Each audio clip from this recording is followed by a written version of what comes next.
তোমার পাথরে দিয়েছি মালা, এত মালা এত ফুল, তুমি ঢাকা পড়ে গেছো।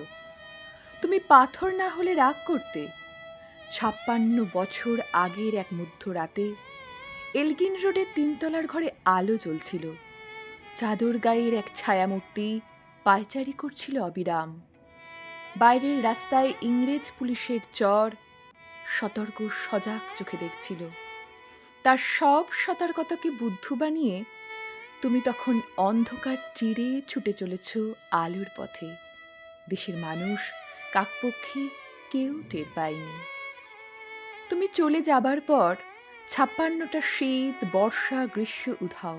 তুমিও সেই থেকে প্রত্যেক জানুয়ারিতে পৃথিবীর এপাড়া ওপাড়া সব মাটিতে তোমার অনশ্বর পায়ের ছাপ, সব রাইফেলে তোমার বুকের বারুদ, সব কুচকাওয়াজে তোমার স্বপ্নের ছন্দ পরশ পাথরের মতো স্বাধীনতাকে খুঁজেছে তোমার অন্তরে লুকিয়ে থাকা খ্যাপা। তোমার গন্তব্য ছিল স্বাধীনতা, তোমার পথ ছিল স্বাধীনতা, তোমার স্বপ্ন ছিল স্বাধীনতা, তোমার প্রেম ছিল স্বাধীনতা। তুমি রক্ত চেয়েছিলে স্বাধীনতার জন্য, তুমি তাই পাথর।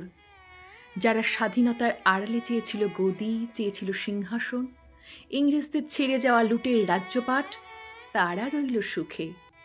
ভারতবর্ষের টাকায় তাদের সুখ, তোমার নয়।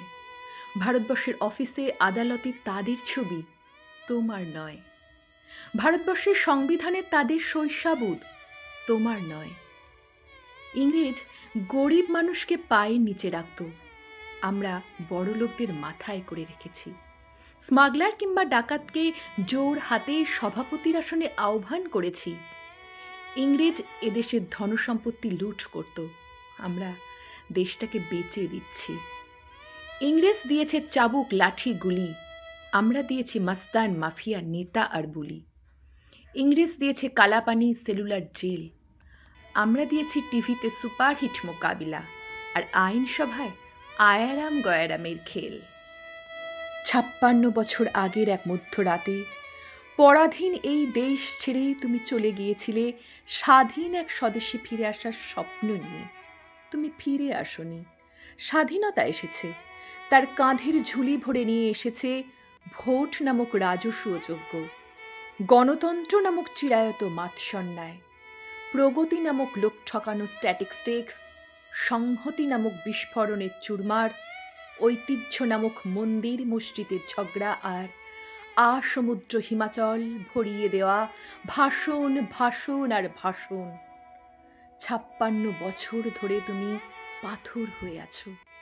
৫৬ বছর ধরে ভারতবর্ষ অধীর অপেক্ষায় কান পেতে আছে। ইথার তরঙ্গে কবে হঠাৎ শোনা যাবে স্বাধীনতার নিজস্ব কণ্ঠস্বর। আমি সুভাষ বলছি, আমি সুভাষ বলছি। আমি সুভাষ, কবি শুভ দাশগুপ্ত।